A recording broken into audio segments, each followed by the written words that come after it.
Es una ocasión magnífica encontrarnos así, aunque sea como a 8.000 kilómetros de distancia, Olga. Eh, Olga Meliz representa una iniciativa, una experiencia que se ha llevado a cabo en el área metropolitana de Barcelona y que ha sido referente en nuestro país y lo sigue siendo por la cantidad de, vamos así, como de nuevas experiencias, de nuevas iniciativas, de nuevas incluso innovaciones que van creando dentro de esta implantación BIM en un ámbito público. Para hacerlo breve, pensad que en España pues debemos tener como 5, 6, 7 niveles de administración pública más o menos, desde la que se puede entender como de distrito, de ciudad, de área metropolitana, de provincia, de región, de país, y hay una que es muy interesante, que es la que gestiona 36 municipios alrededor de Barcelona. Estando en Caracas, una ciudad que pregunté ayer cuánto medía y hace más de 50 kilómetros de punta a punta, pues es muy interesante también, yo creo, incluso muy, no, no diré válido, sino muy útil el hecho de entender cómo poder gestionar multitud de proyectos alrededor de una gran capital, ¿no? Pues Olga, no te tomo más tiempo. Muchísimas gracias por estar con nosotros y adelante. Bueno, ahí vamos. Yo ya me habéis presentado, ya sabéis quién soy. Estoy, la verdad, que encantada de estar aquí, de ver vuestras caras conocidas, ¿no? De Ignasi, de ti, de Leonardo, y de estar así como tan lejos y tan cerca, ¿no? Está muy bien. Bueno, me propusisteis, hablando con Leonardo, de cuando pudimos compartir cosas, me propuso Olga, ¿por qué no vienes y hablamos un poco de cómo fue la implantación BIM en el área metropolitana, ¿no? Entonces, claro, me lo decía como en pasado, ¿cómo fue? Y digo, madre mía, ¿cómo fue?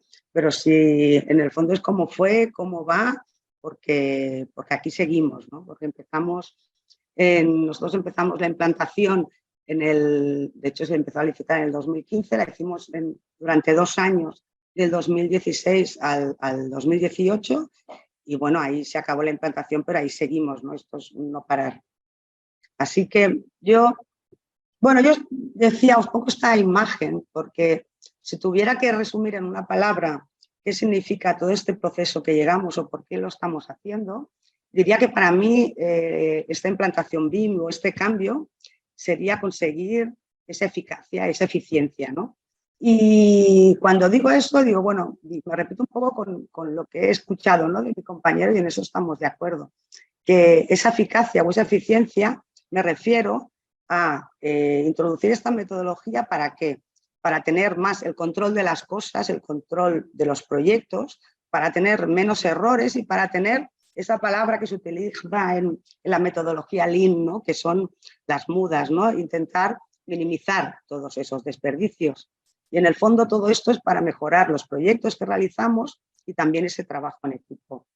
Entonces, hablando de implantación, una cosa que creo, resumiéndola también en una sola pantalla, lo que pensaría resumiendo en 3 palabras que es necesario para hacer una implantación sería tener un liderazgo claro, y eso me refiero a, bueno, pues desde arriba, ¿no?, de las empresas, de las administraciones, que haya esa idea, ese convencimiento claro de por qué y de apostar por ello, ¿no?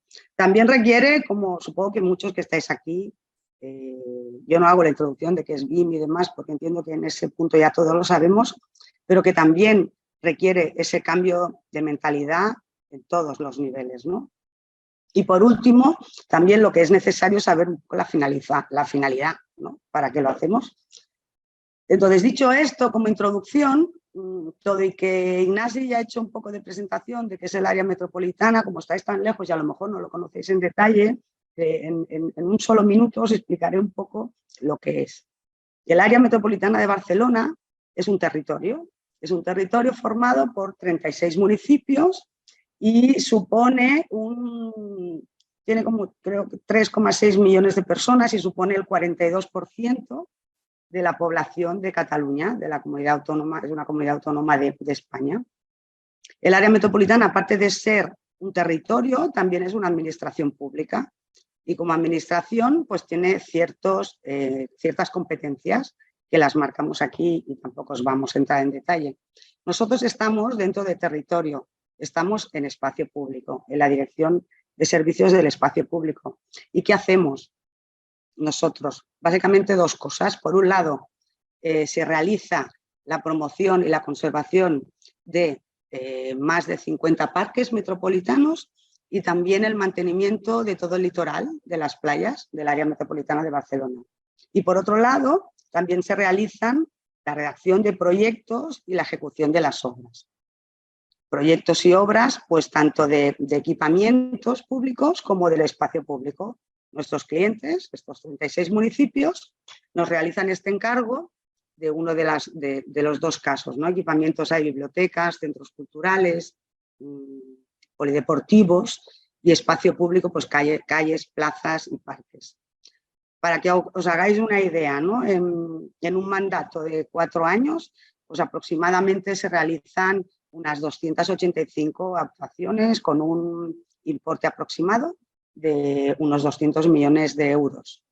Todo esto, ¿cómo lo hacemos? Bueno, pues en espacio público somos 160 personas, entre profesionales, ingenieros, arquitectos técnicos, instalaciones de ingeniería verde, arquitectos técnicos, y se realizan se desarrollan proyectos, algunos de manera interna y algunos otros se licitan y los redactan despachos profesionales externos. Entonces, de manera interna podemos ser de los 160, a lo mejor unas 80 o 90 personas, y luego hay una parte que es la que hace el seguimiento de todos los proyectos externos. Entonces, cuando llega una actuación, se monta un equipo donde hay los representantes del cliente, ¿no? Por parte del ayuntamiento, y de manera interna hay un jefe de servicio, el director de ese proyecto, y según la tipología del encargo, pues habrá unos profesionales u otros, ¿no? O a lo mejor si es un equipamiento estará formado por un arquitecto técnico, un ingeniero que da soporte, y en el caso de edificación se contrata de manera externa la parte de estructuras y de instalaciones. Bueno, esa es un poco la manera de trabajar de manera simplificada. Entonces, a todo esto, pues llegó el BIM. En el 2016, bueno, de hecho en el 15 se inició la licitación. Tenemos un director muy cañero, lo conoce Ignasi, que nos lió en este mundo. Entonces, en el 2000, durante 2 años, estuvimos acompañados de una empresa que realizó pues, esta formación o implantación en el AMB.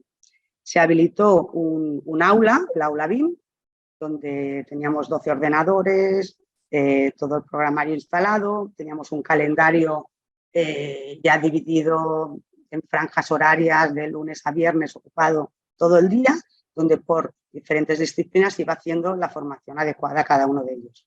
En el 2017 ya se generó la oficina BIM, en el que ahora somos 4 personas ya, y esto es fantástico, pero claro, antes de empezar, o visto ahora con un poco de perspectiva, si tuviera que definir, y no os alarméis, con una palabra que nos definiera, pues podríamos decir que antes, digamos que la cosa sería que estábamos un poco en caos.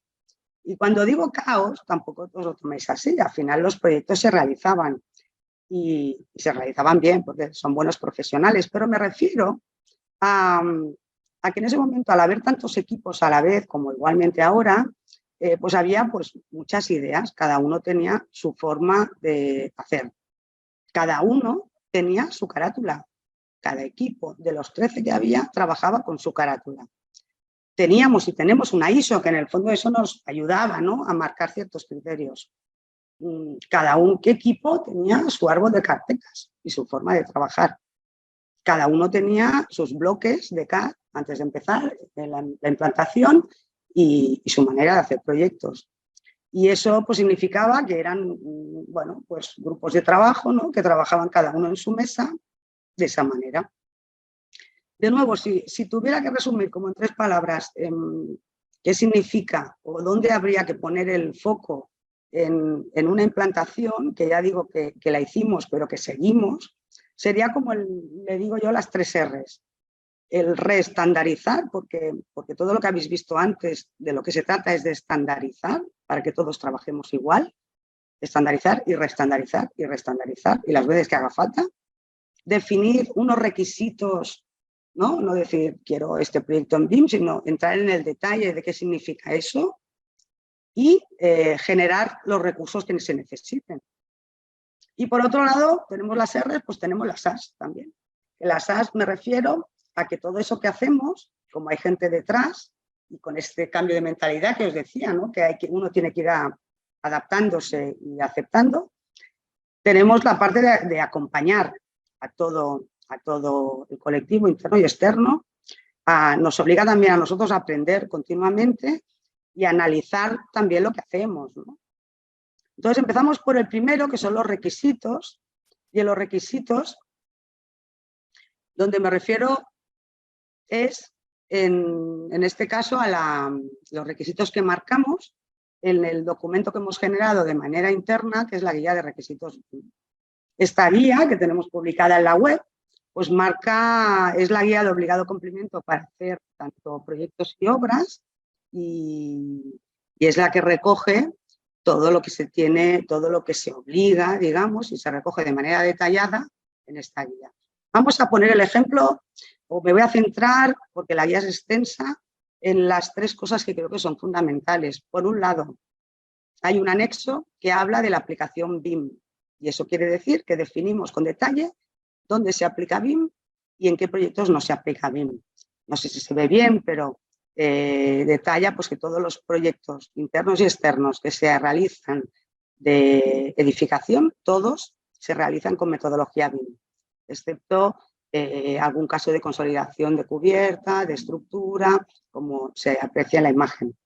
Y en los casos de urbanización, aquí hemos probado, hemos hecho ya proyectos en BIM, y aquí valoramos un poco en función del tipo de proyectos, si se realiza en BIM o no se realiza en BIM. Todo lo que pedimos en la guía de requisitos BIM a los proyectos externos lo hemos probado de manera interna, y esa es un poco la gracia, ¿no? El siguiente, bueno, otra cosa a decir es que en la guía de requisitos BIM tenemos diferentes niveles de exigencia, digamos, de implantación. Tenemos el nivel 0, 1 y 2. Entonces veréis que tienen relación entre ellos diferentes anexos de la guía. En los usos o objetivos, donde listamos cuáles son las obligatoriedades que se va a exigir, cuál es el BIM mínimo que se pide en el AMB. Todo lo que marque con N0 es el mínimo BIM que se exige. Pero bueno, los profesionales pueden ver a futuro cuál será las próximas exigencias del área metropolitana de Barcelona. Entonces podéis filtrar, porque al final esto es un Excel, los niveles 1 y 2, que es lo que irá llegando. Serán usos ya más relacionados con la sostenibilidad, con la vinculación al presupuesto, con la planificación, pero esto de momento no se exige. Otro punto de requisitos súper importante es definir con detalle la información, con detalle qué pedimos y para qué lo pedimos.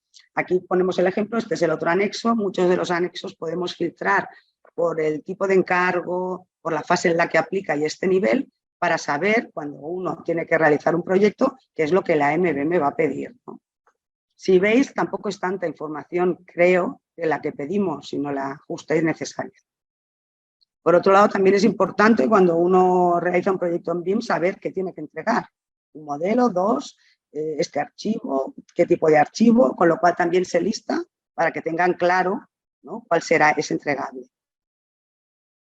Por otro lado, también tenemos el BER, que digo por otro lado, pero al final es el mismo documento. Hemos generado un único documento con los anexos y con el BER. Y aquí hay un aspecto que para mí es importante, es un anexo que hicimos que le llamamos hitos y requisitos, donde este lo elaboramos en el 2018 con los primeros proyectos que se licitaban en BIM, donde reunidos con los compañeros arquitectos e ingenieros íbamos diciendo, bueno, tú en cada entrega, ¿qué necesitas?, ¿no? Porque, claro, en la guía decimos, tienes que hacer todo esto y entregar todo esto al final, vale, pero en los momentos intermedios, ¿qué pasa, no? Entonces aquí, como por columnas, marcamos las diferentes entregas y nos centramos en 3 cosas. 1, ¿qué archivos tienes que entregar en la entrega 1? ¿Qué tendría que estar modelado en la entrega 1? ¿Y qué información tiene que estar completada y validada en la entrega 1?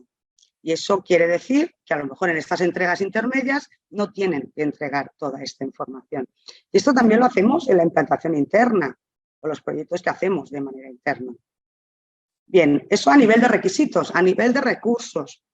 Como también elaboramos proyectos de manera interna, bueno, pues necesitamos tener estos recursos preparados, ¿no?, para la redacción de los proyectos. Entonces disponemos de showrooms, en este caso, por ejemplo, mostramos el de vegetación, que es muy chulo, y luego os diré el link de la web por si os lo queréis descargar. Otros showrooms como de instalaciones o de sistemas, para también la ejecución de los proyectos. Más recursos que hemos ido desarrollando en la implantación son pues plantillas de trabajo, plantillas que dan respuestas a necesidades de las diferentes disciplinas, de edificación, de urbanización y de instalaciones. Plantillas que incorporan pues los planos, o sea, la documentación gráfica, las plantillas, las vistas, bueno, lo necesario. Aquí veis ejemplo de dos planos hechos con esta plantilla, la documentación gráfica. Más herramientas que tenemos generadas, pues es para, en este caso, la revisión de IFCs, automatizaciones desde el modelo y herramientas visuales de hojas de cálculo, donde se van marcando en color para ir viendo qué elementos están bien o están mal en esa revisión. O revisión, exportaciones, en este caso, también automatizaciones para realizar la exportación de los datos para las mediciones que realiza el arquitecto técnico, realiza el presupuesto. Luego, para tanto proyectos internos como externos, herramientas visuales para la revisión de los IFCs que recibimos. En la guía especifica los 15 tips, digamos, que vamos a revisar, y hemos hecho estas automatizaciones con herramientas también, con vistas a través de un visor, para poder hacer esta revisión. Estas herramientas también las tenemos colgadas en la web y también las facilitamos a los redactores externos para que ellos puedan hacer su chequeo antes. Bueno, aquí vemos, ¿no?, en modo semáforo en la parte superior, donde nos muestra lo que está bien y mal, y con colores cuando queremos ver las propiedades de los elementos, en este caso que supongo que serían sobrecargas. Una cosa nueva, que esto yo creo que es lo que se refería quizás Ignasi, es que para la revisión de los proyectos, todas estas reglas que os he mostrado están muy bien, pero nos hacía falta poder comprobar y verificar la implantación, digamos, de ese proyecto y hacer esa comprobación de coordenadas de los proyectos, porque no teníamos manera. Con lo cual, en marzo de este año, publicamos en el geoportal de cartografía, que ahora os enseñaré, todo el área metropolitana en formato IFC, en formato Open. Y aquí vemos el ejemplo de diferentes proyectos donde nos hemos descargado este IFC del territorio de la AMB y nos sirve de una manera súper fácil, ¿no?, para con un solo clic vemos si el proyecto está en coordenadas, si no, si está en su lugar o donde toque. Aquí otro ejemplo, y todo esto que parece tan así. Al final detrás hay un equipo. Hemos trabajado mano a mano con la sección de cartografía y la oficina BIM para poder desarrollar de manera interna este producto, y no solo eso, sino poder conectar, ¿no?, los dos mundos, el mundo GIS y el mundo BIM. Esto se trata al final de manera simple, en un minuto os explico. La sección de cartografía lo que ha hecho es, a partir del mapa topográfico 1000 que ya dispone, hacer una automatización para que todos esos datos y todo el mapa topográfico 1000 exportar a un IFC, que es lo que vemos aquí.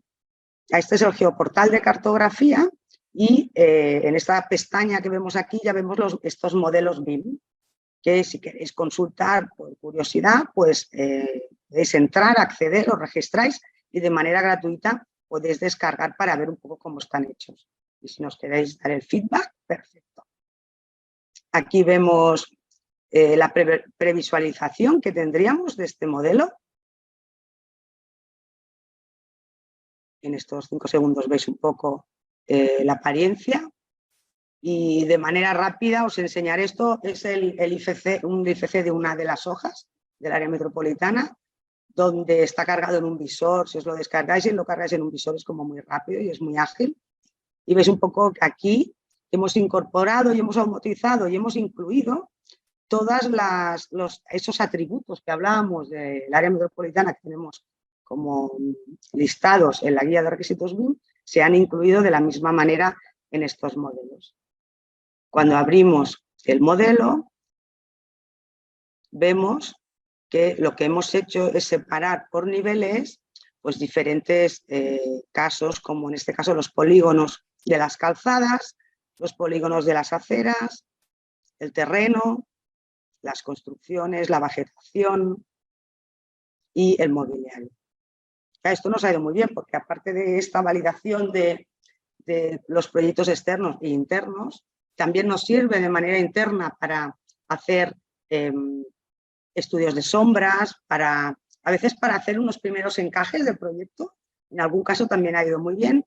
Y, cómo no, para poder tener un poco el entorno, ¿no? Y no tener que modelarlo, sino tenerlo ya de primera mano. Todo esto os lo decía, lo podéis, si os tenéis curiosidad, podéis encontrar las guías aquí en la web de la MB. Las EINAs son herramientas, los showrooms que hemos visto. Los recursos, estos que facilitamos y colgamos aquí para que los despachos profesionales también se lo puedan descargar. Cuando hablamos con ellos, cuando hacemos la primera reunión, les decimos que aquí tienen esta información para poder descargar y porque ellos mismos puedan revisar los proyectos de la misma manera que lo hacemos nosotros.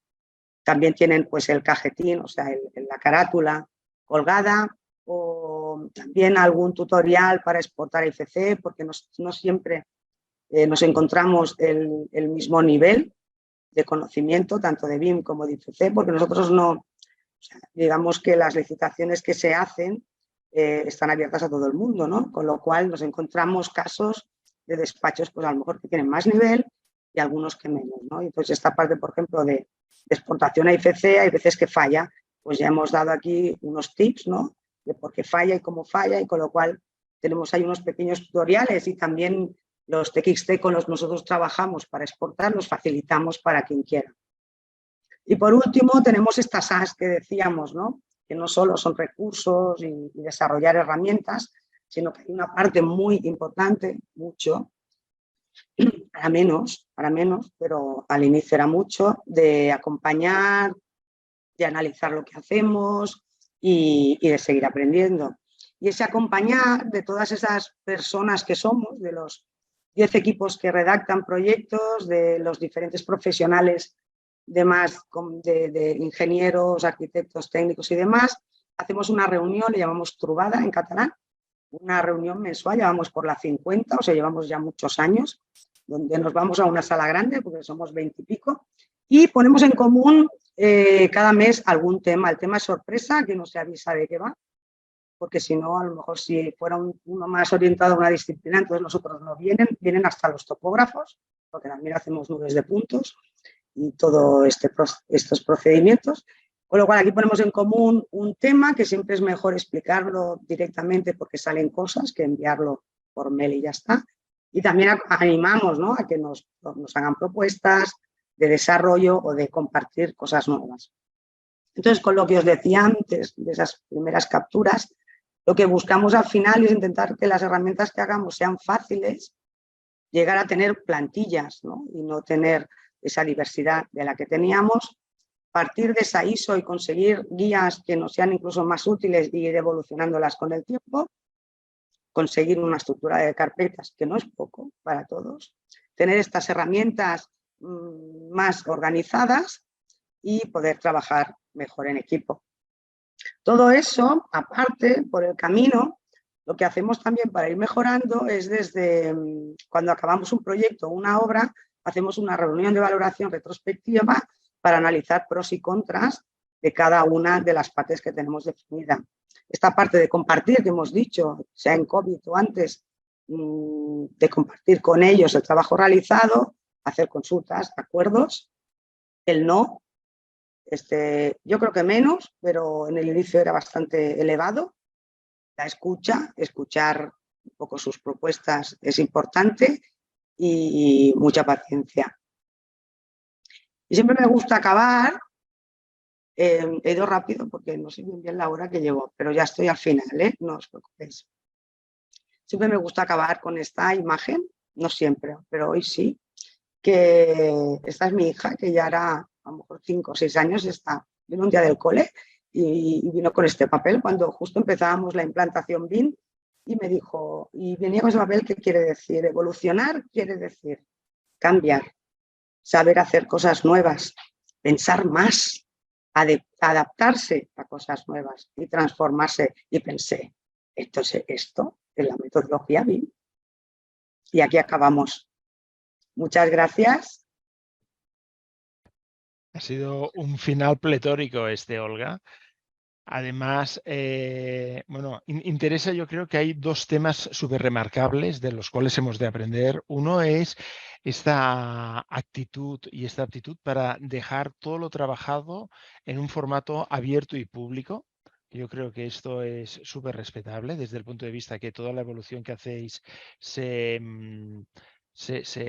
abre a que cualquier otra persona lo pueda utilizar. Y después yo creo que también nos encaja muchísimo con la siguiente presentación de Juan Felipe Pons por el tema del Lean en la implantación BIM, ¿no? O sea que Súper importante. nos has abierto digamos así, un melón en el que es un tema fundamental, ¿no? De intentar recientemente tuvimos también una presentación de BIM en países y pedimos, recuerdo a Víctor Roch, a la gente que ha llevado MSI el tema de la implantación BIM en Perú, etcétera, y planteamos, ¿no? El hecho de si es necesario un mandato BIM o si sería más necesario un mandato Lean, ¿no? Y bueno, hubo una discusión, un debate muy interesante. Pues Olga, muchísimas gracias.